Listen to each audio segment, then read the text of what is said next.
She stepped out of that car ready to destroy him. 1-star review. Career over. She'd make sure he never worked again. But then, he opened the trunk, and everything, satisfying. Her mouth fell open. Her legs went weak. Because inside that trunk was evidence. Evidence that this black Uber driver, the man she called worthless, had saved more lives than she could ever count. Over 10,000 souls, including a senator, 2 CEOs, and a 6-year-old girl who doctors said would never survive. She thought she was powerful, but she had no idea who she was riding with. This is that story. Now pause right here. I want you to think about something. Have you ever met someone like Victoria? Someone who had everything, but treated people like they were nothing? Keep that person in your mind, because what's about to happen to Victoria might be exactly what that person needs to see. Watch this video till end, and share this video with them. Let's start the video. A designer heel slams against the floorboard. A diamond-covered wrist waves dismissively through the air like a weapon. Do you even know who I am? Step on it, driver. You're already making me look bad. The camera holds on Marcus Thompson's face, calm, dignified, silent. His dark brown eyes meet hers briefly in the rearview mirror, just for a moment, just long enough to see what lives behind them. She looks away first, disgusted, annoyed, already composing the 1-star review in her mind. Marcus Thompson is 54 years old. His hands rest on the steering wheel with the steadiness of a man who has held far heavier things. His gray temples catch the morning sunlight streaming through the windshield. His posture is perfect, not rigid but practiced, intentional. He drives a spotless Toyota Camry, navy blue, waxed that very morning. The interior smells like fresh lemon and clean cotton. His Uber rating sits at 4.98 stars, over 3,000 rides and counting. In the back seat sits Victoria Ashford, 28 years old, blonde hair pulled into a sleek ponytail, porcelain skin, ice blue eyes that have stared down boardrooms full of men twice her age, a Cartier watch on her left wrist, a 3-carat diamond ring on her right hand, a gift to herself after her company's IPO. Victoria is the youngest female tech millionaire on the West Coast. Her app, Connect Us, links people across the world. Friends, families, strangers seeking community. Ironic, really. Because in this moment she treats the man driving her like he is invisible, like he is less than the leather seats she's sitting on. Her phone buzzes, then buzzes again, and again. Investors, assistants, publicists. Everyone wants a piece of Victoria Ashford today, she answers without looking up. Tell them I'll be there in 15, and make sure the lighting's perfect. I'm not doing reshoots. She ends the call, glances at Marcus. Can you go any faster? I have a Forbes photo shoot. Do you understand what that means? Marcus nods slightly. Yes, ma'am. I'll do my best with the traffic. His voice is calm, unhurried. There is no defensiveness in it. No apology beyond the words themselves. Just quiet assurance. Victoria rolls her eyes. Your best. Right. She turns to the window, watching the city blur past. Palm trees, coffee shops, homeless encampments that make her wrinkle her nose. She pulls out a compact mirror, checks her makeup. Flawless, of course. Then the music catches her attention. Soft gospel playing through the speakers. A woman's voice singing about grace and mercy, about being lifted up. Victoria's jaw tightens. Can you turn that off? I can't think with that noise. Marcus reaches for the dial. Turns it off without a word. Silence fills the car. Heavy, thick, uncomfortable, but not for Marcus. He seems perfectly at peace. His breathing is steady. His eyes stay on the road. There is something about him. A quiet strength that Victoria cannot name, and therefore resents. She glances at the passenger seat. An old leather bag sits there, worn at the edges. The zipper is slightly tarnished. It looks like something from another era, something that has traveled far and carried much. She scoffs under her breath. Probably everything he owns. Her phone buzzes again. She answers. What now? As she argues with her assistant about the color of the backdrop, she watches Marcus in her peripheral vision. His hands, his calm, his silence. It irritates her in a way she cannot explain. When she hangs up, she speaks without thinking. Let me guess. You've been doing this your whole life? Driving people around? Marcus glances at the mirror.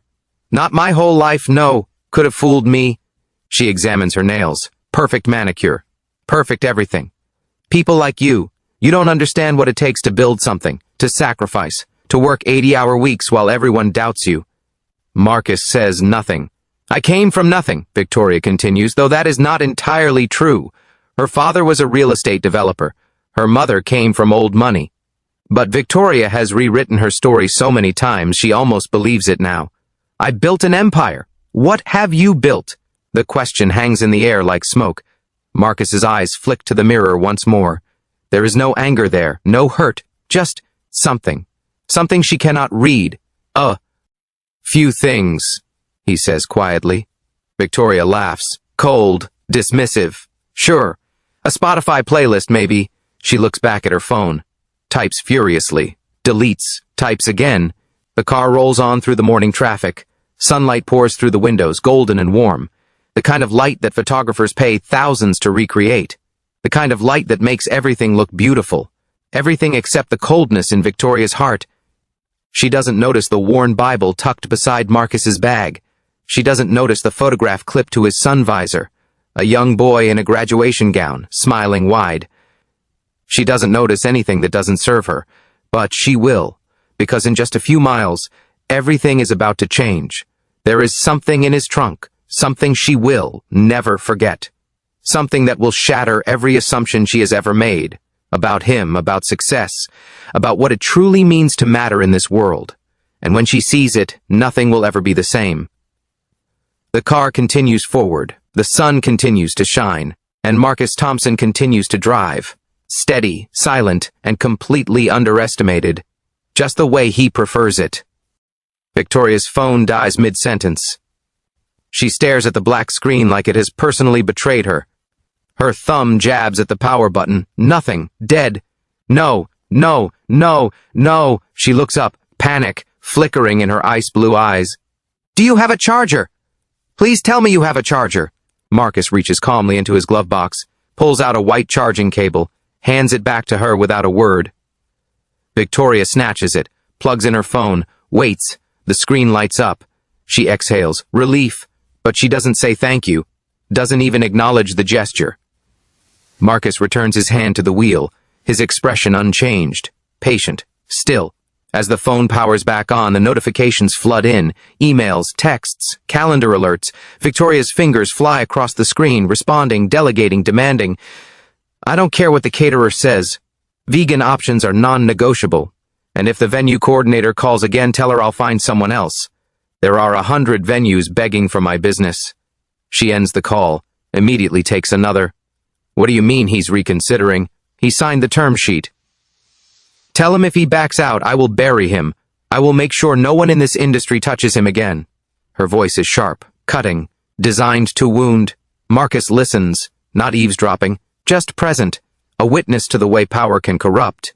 The call ends. Victoria laughs bitterly. Investors, they're all the same, cowards in expensive suits.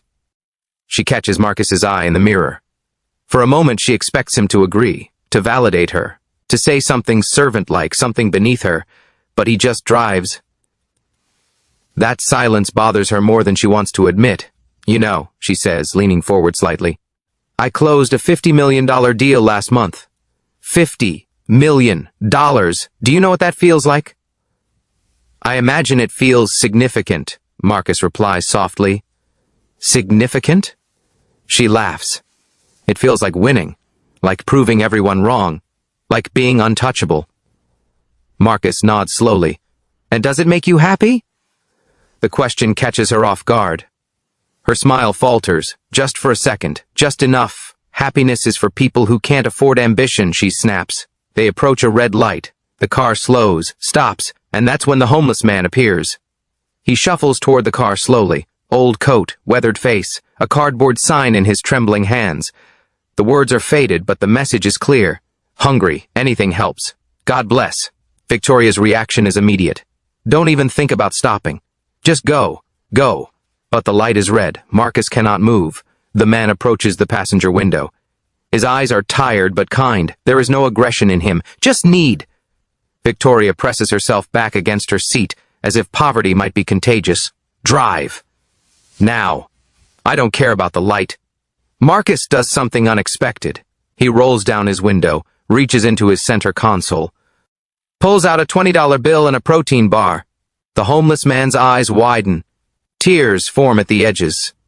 God bless you, sir. God bless you. Marcus smiles warmly. Stay safe out there, brother. The light turns green. The car moves forward. Victoria stares at Marcus like he has lost his mind. Are you serious right now? You just gave money to someone who will probably spend it on drugs. People like him don't want help. They want handouts. Marcus is quiet for a moment. Then he speaks, soft, measured, without judgment. Everyone's fighting a battle, ma'am. Some battles are just more visible than others. Victoria scoffs. Please, don't try to lecture me. You don't know anything about my battles. You're right, Marcus says gently. I don't, but there's something in his tone. Something that makes her feel seen in a way she does not want to be seen. She crosses her arms, looks out the window. Just drive. The car continues through the city.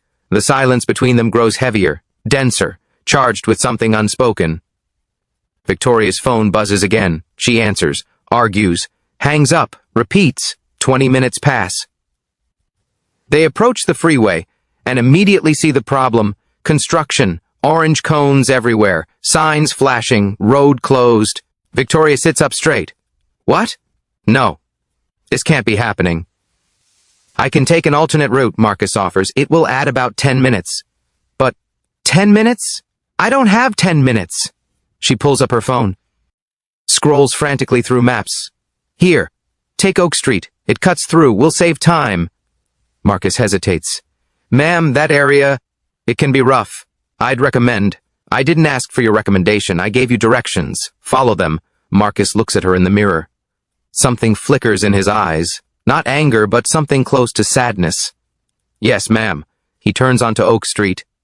The neighborhood changes immediately. Older buildings, faded paint, chain-link fences, children playing in empty lots. Men sitting on porches watching the unfamiliar car pass. Victoria locks her door instinctively. Her jaw tightens.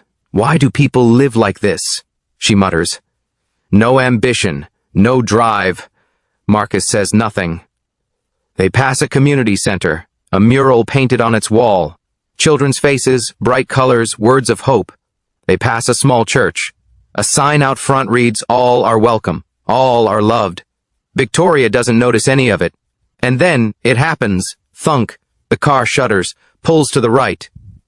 Marcus grips the wheel, guiding the Camry safely to the curb. What was that? Victoria demands. Flat tire. Must have hit something in the road. Victoria's face twists with fury. You have got to be kidding me. She throws her phone down, grabs the door handle. Stops. This is your fault. You and your trash car. I told you I had a photo shoot. I told you this was important. Marcus unbuckles his seatbelt slowly, calmly. I apologize for the inconvenience, Ma. I have a spare. It won't take long. Won't take long. I'm going to destroy you. I will leave a review so brutal that you will never work again. Do you understand me? Never. Marcus steps out of the car. The morning sun catches his face. He looks tired, but not defeated. Never defeated. He walks to the trunk, opens it slowly. And Victoria, unable to contain her fury, storms out of the car to continue berating him. But then she sees it. She sees what's inside, and her words die in her throat. The trunk opens with a soft click. Sunlight spills inside, illuminating contents Victoria never expected to see.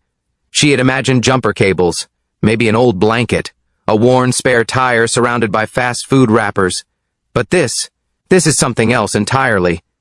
The trunk is organized with military precision. Every item has its place. Every object tells a story. Stacks of medical supplies line the left side. Bandages wrapped in clear plastic. First aid kits, professional grade, not the cheap drugstore kind. Boxes of insulin pens, neatly labeled. Blood pressure monitors still in their packaging. Diabetic testing strips. Sterile gloves. Syringes in sealed containers. And there, resting on top of a carefully folded blanket, is a white coat. Pressed, immaculate, sacred. Victoria's eyes find the embroidery on the pocket. She reads the words once, then again, then a third time because surely she must be mistaken. Dr. Marcus Thompson, M.D., Chief of Cardiology, Mercy General Hospital. Her breath catches. Her heart stops. You're a doctor? Marcus lifts a box of supplies, sets it gently on the ground beside the car. His movements are unhurried, practiced.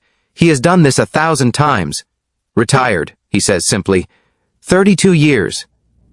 Victoria cannot move. Her designer heels feel cemented to the cracked asphalt. Her manicured hands hang uselessly at her sides. Beneath the white coat, she now sees the photographs, framed moments from another life. Marcus standing in an operating room, surgical mask pulled down, smiling at the camera. The ore lights behind him like a halo, Marcus shaking hands with what appears to be the governor. Both men grinning. A plaque visible between them. Marcus at a graduation ceremony, a medical school ceremony. He's wearing full academic regalia, placing a hood over a young woman's shoulders. Her eyes filled with tears of joy. Marcus receiving an award. The banner behind him reads, National Cardiology Association, Lifetime Achievement Award. There are more, so many more. Letters of commendation, thank you cards from patients, a child's drawing of a heart with the words Thank you Dr. Marcus written in crayon. Victoria's legs weaken. She reaches for the car to steady herself. I don't understand. Marcus closes the trunk slowly, leaving only the spare tire accessible. He kneels down, begins the process of changing the tire with the same calm efficiency he's shown all morning. What's there to understand? He asks. You were a chief of cardiology. You saved lives. She gestures helplessly at the trunk, the supplies, the evidence of a life she never imagined. Why are you driving an Uber? Marcus pauses, looks up at her. There is no arrogance in his eyes, no smugness, just quiet truth. I retired 3 years ago, after my wife passed. The words land like stones in still water. I'm sorry, Victoria whispers. The words feel foreign on her tongue. 40 years of marriage, Marcus continues, returning to the tire. She was my everything. When she was gone, the house felt empty. The days felt long. I needed purpose. He removes the flat tire with practiced hands, so I started driving. Not for the money, I have more than enough, but for the people, the connection, the conversations. He mounts the spare tire, tightens the bolts. You'd be surprised what people share with their Uber driver. Their fears, their dreams, their heartbreaks. I've talked people out of making terrible decisions. I've listened to young people who felt invisible. I've held space for grief and celebration alike. Victoria feels something crack inside her, something she has kept frozen for years. And these supplies? She manages. Marcus stands, wipes his hands on a cloth from his back pocket. Every Saturday I deliver them to a free clinic in this neighborhood. The South Side Clinic, the one you called rough. His eyes meet hers, not with accusation, not with anger, with something worse, pity. This neighborhood has some of the highest rates of diabetes and heart disease in the state. The people here can't afford specialists, can't afford medication. So I help. It's not much, but it's something. Victoria's throat tightens. I mocked you, she says, her voice breaks. I said you never worked a real job. Marcus nods slowly. You did. I said you never built anything. Yes.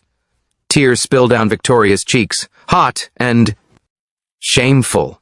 How many lives? She asks. How many people? Marcus considers the question carefully.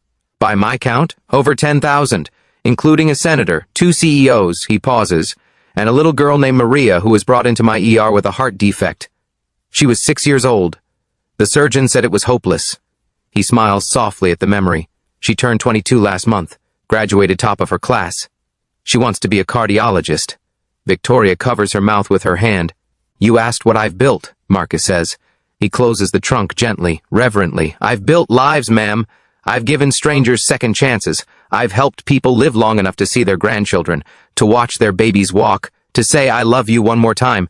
He looks at her with eyes that have seen everything. Life, death, miracles, failures. That's what I've built. Victoria cannot speak, cannot move, cannot do anything but stand there, stripped of every mask she has ever worn. For the first time in years, perhaps the first time in her adult life, she sees herself clearly, and she does not like what she sees.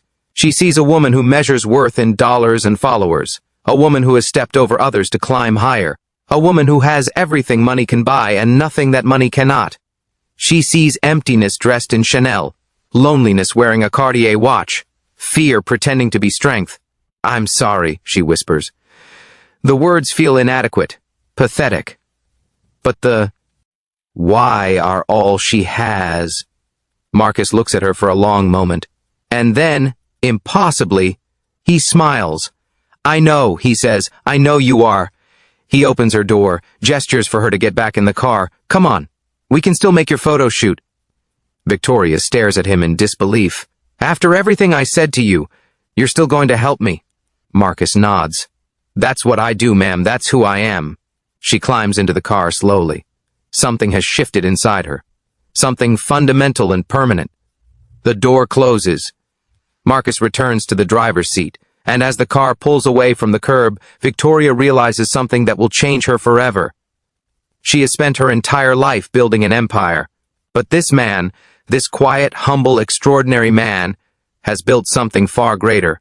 He has built a legacy. The rest of the drive is different. The silence that fills the car is no longer cold or hostile. It is soft, contemplative, sacred, even.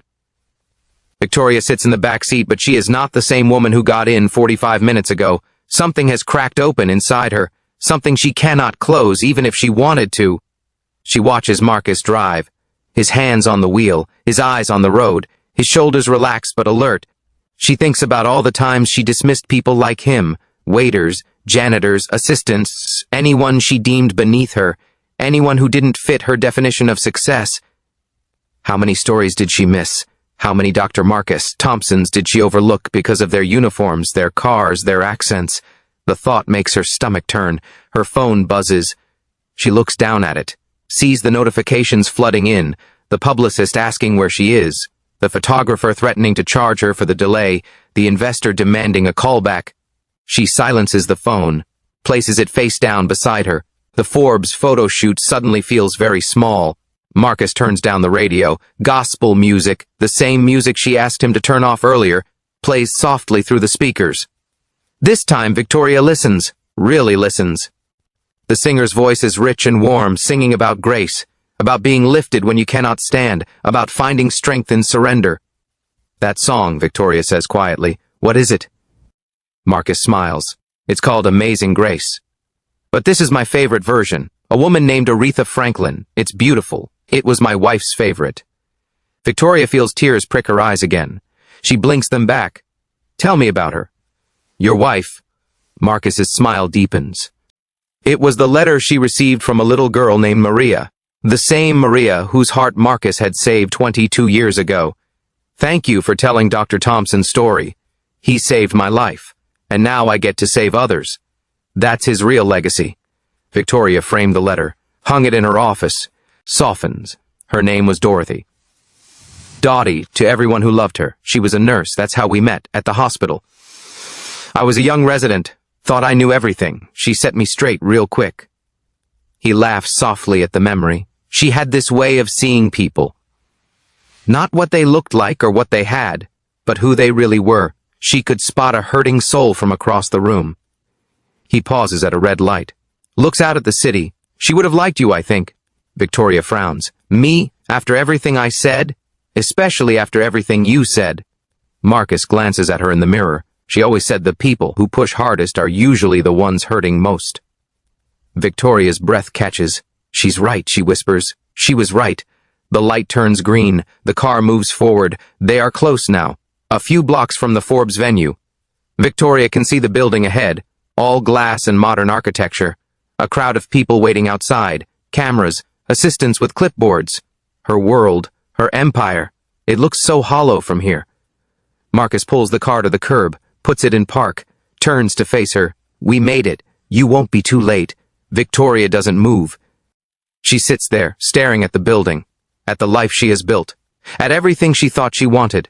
Mr. Thompson, Marcus, I don't know what to say. You don't have to say anything, but I do. She leans forward. Her eyes are red, her mascara slightly smudged, but for the first time she looks real, human. I have been cruel. I have been arrogant. I have treated people like they were less than human because it made me feel powerful. She shakes her head. But I wasn't powerful. I was scared. Scared that if I stopped climbing, I would have to face how empty I felt at the top.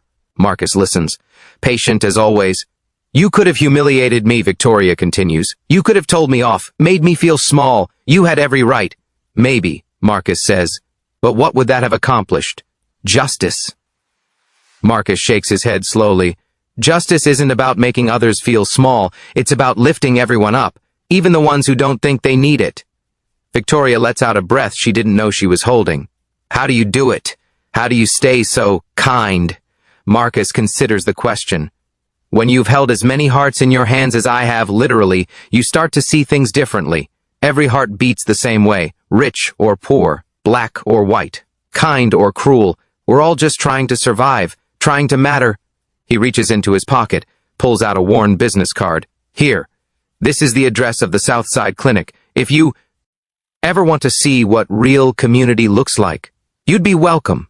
Victoria takes the card, holds it like it's made of gold. Thank you. She opens the door, steps out. The flashbulbs start immediately. The publicist rushes over, panic in her eyes, but Victoria doesn't move toward them. She turns back to Marcus. I'm not going to do the photo shoot. His eyebrows rise slightly. No, I have somewhere more important to be. She smiles, a real smile, maybe the first real smile in years. Can you take me to that clinic? Marcus's face lights up. It would be my honor. Victoria gets back in the car, closes the door. The publicist screams her name. The photographers look confused. The assistants panic. But Victoria doesn't look back. The car pulls away from the curb, and for the first time in her life, Victoria Ashford is exactly where she is supposed to be.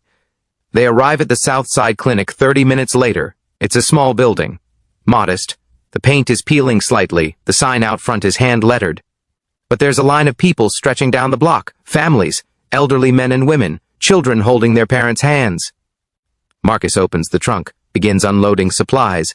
Victoria helps. The medical staff inside recognize Marcus immediately. Hugs are exchanged. Laughter fills the small waiting room. Dr. Thompson, you brought extra hands today. Marcus smiles.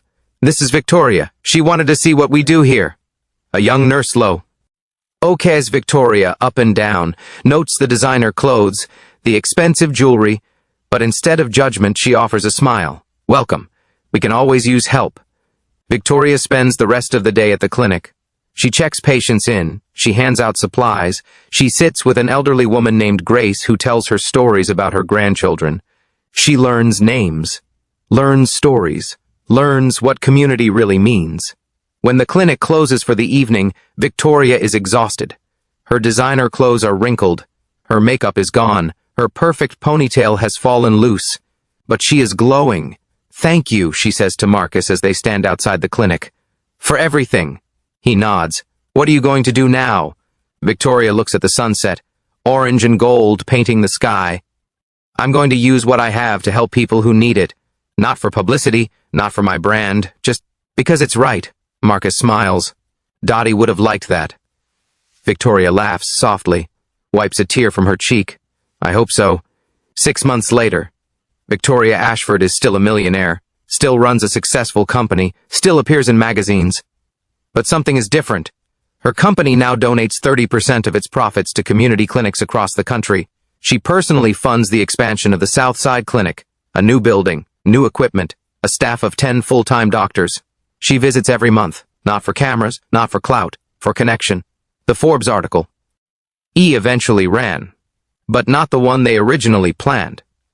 The headline read, "The Uber Ride That Changed a Millionaire's Life." In the article, Victoria told Marcus's story, his career, his service, his quiet heroism, and she told her own story too. The arrogance, the shame, the transformation. The article went viral. Millions read it. Thousands reached out with their own stories of overlooked heroes. But the moment that mattered most to Victoria wasn't the fame or the attention.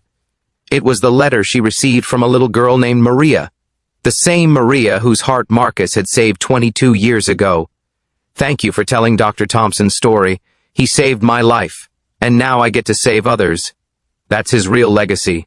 Victoria framed the letter, hung it in her office. Next to it she hung Marcus's worn business card, a reminder, every day, of the lesson she will never forget. So here's my question to you, and I really want you to think about this. Who's the Marcus in your life? Who's the person you've been overlooking? The person you've been too busy to notice, because they might be holding something in their trunk too. Something that could change your life, if you just paid attention. Thank you for watching, until the end. It tells me something about you. It tells me you care. You care about stories like this. You care about being better. And that matters. Subscribe if you haven't. Share this with someone who needs it. And remember, the next person you meet might just be the most important person you've ever known. You just don't know it yet.